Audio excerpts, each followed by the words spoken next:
Yang saya tahu ya, bahwa Yesus itu adalah ada Isa Al-Masih dalam terminologi Islam itu adalah rahim Maryam atau Maria ditiupkan. Nggak tahu apakah Allah yang meniupkan, apakah Jibril. Kalau di dalam Kristen jelas bahwa roh Allah, roh Elohim, roh Allah turun ke dalam Maria, maka mengandunglah dia.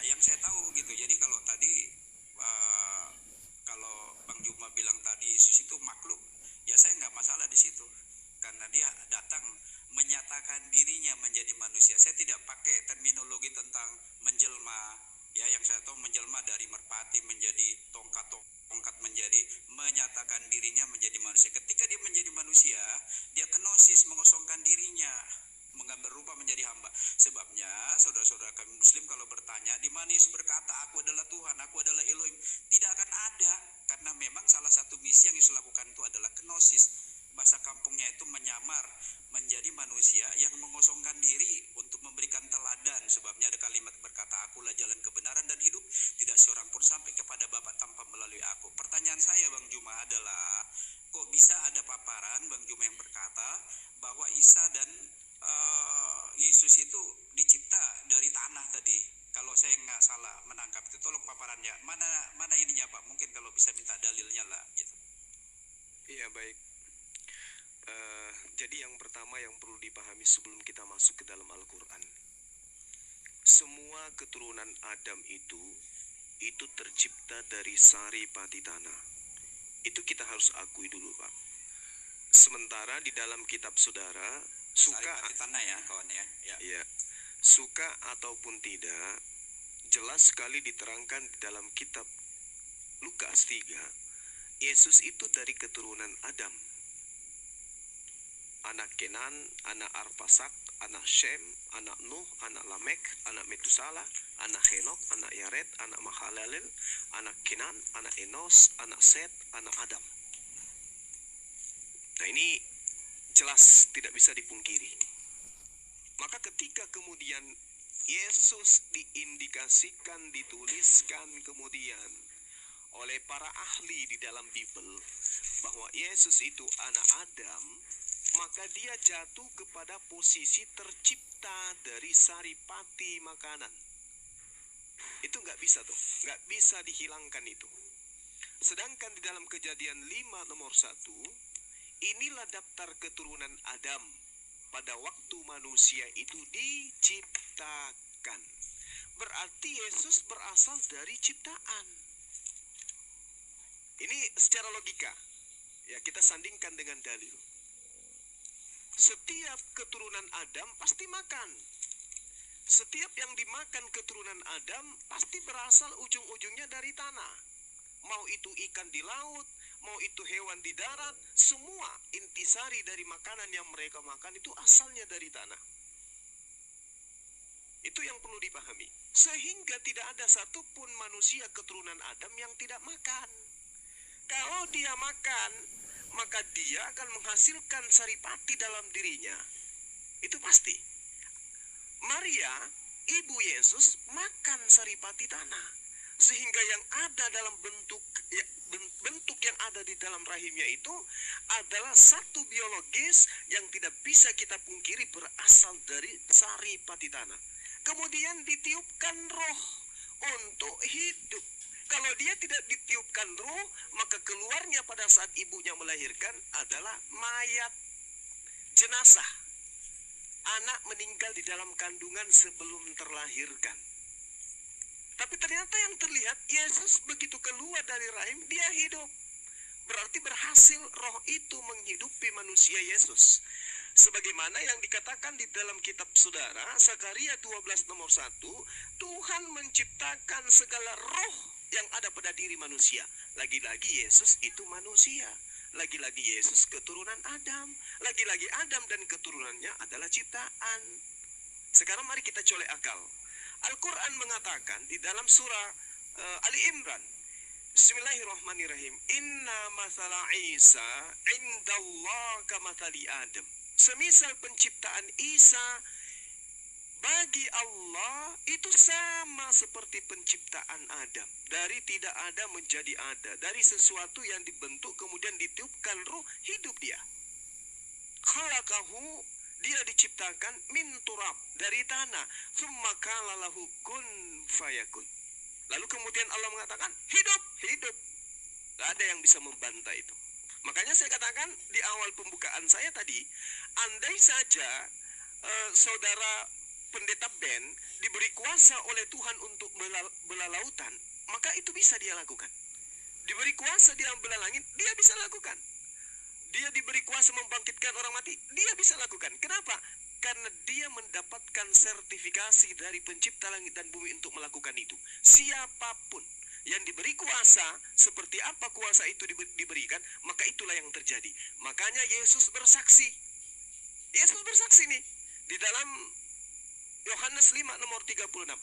Ada kesaksianku yang lebih penting dari kesaksian Yohanes. Apa itu? Bahwa semua pekerjaan yang aku lakukan, semua mujizat, semua tanda-tanda, semua kekuatan yang aku lakukan, semua itu, kekuatan-kekuatan itu, tanda-tanda itu, mujizat-mujizat, pekerjaan-pekerjaan itulah yang bersaksi bahwa aku adalah utusan Tuhan. Jadi tidak ada dasar pijakan kemudian mengatakan dia adalah Tuhan yang menjelma. Karena kalau kita melihat analogi sederhananya, yang dikatakan menjelma itu, saya kasih contoh. Ada orang menjelma menjadi babi ngepet. Maka orangnya hilang, yang ada adalah babi. Kalau Tuhan menjelma menjadi manusia, Tuhannya hilang, yang ada adalah manusia. Tapi pertanyaannya kemudian, kita akan ditabrak dengan data pengakuan Yesus. Yohanes 8 nomor 42. Apa yang dikatakan oleh Yesus kepada orang-orang yang ada pada zamannya? Jikalau Allah adalah Bapamu, kamu akan mengasihi aku, sebab aku keluar dan datang dari Allah. Dan aku datang, saya ulang, dan aku datang bukan atas kehendakku sendiri. Berarti yang menyamar menjadi manusia ini bukan Tuhan, tetapi dia hanyalah manusia yang diberi kuasa untuk menyampaikan firman Tuhan. Demikian sementara Pak Pendeta, silakan. Baik.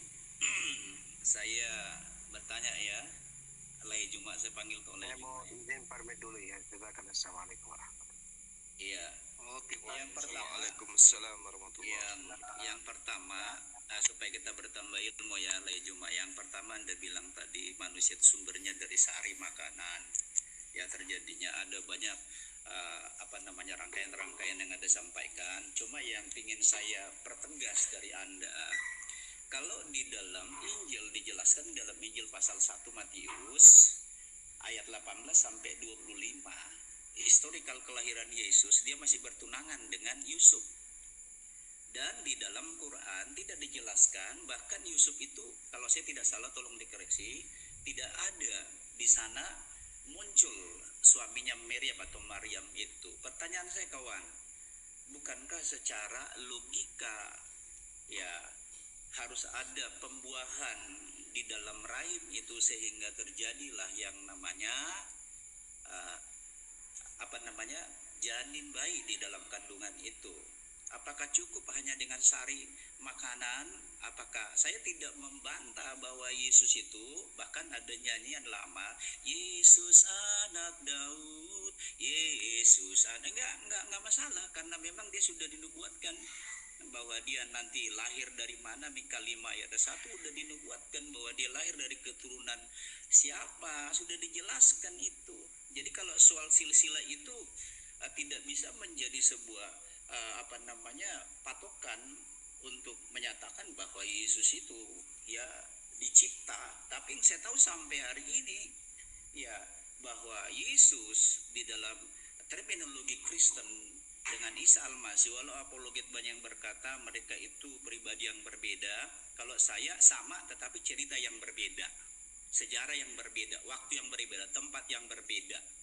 Nah, jadi kalau saya begitu, jadi itu yang saya ingin kejar dari Lai Juma ini.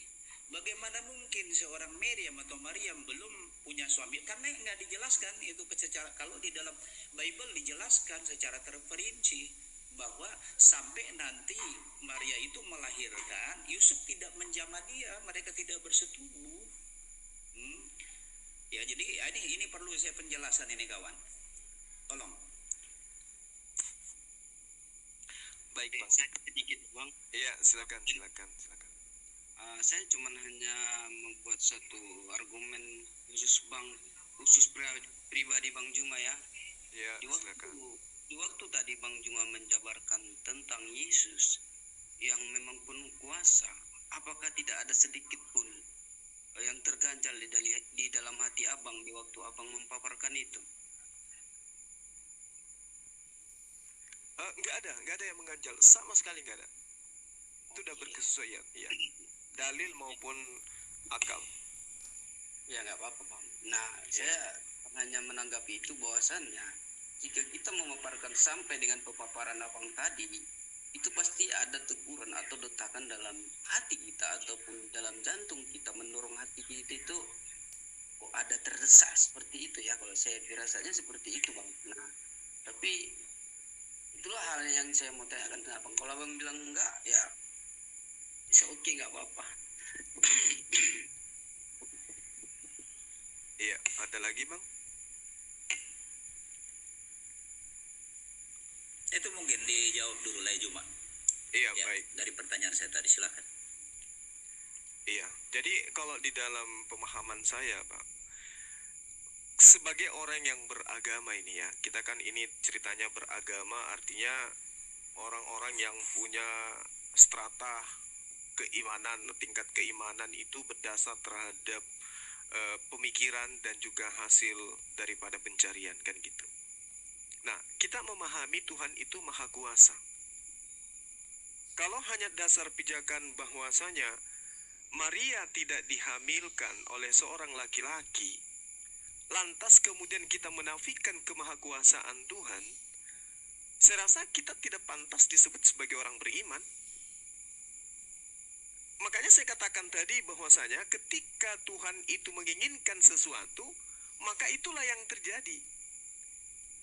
Innama amruhu idza arada syai'an ayyaqula lahu kun fayakun.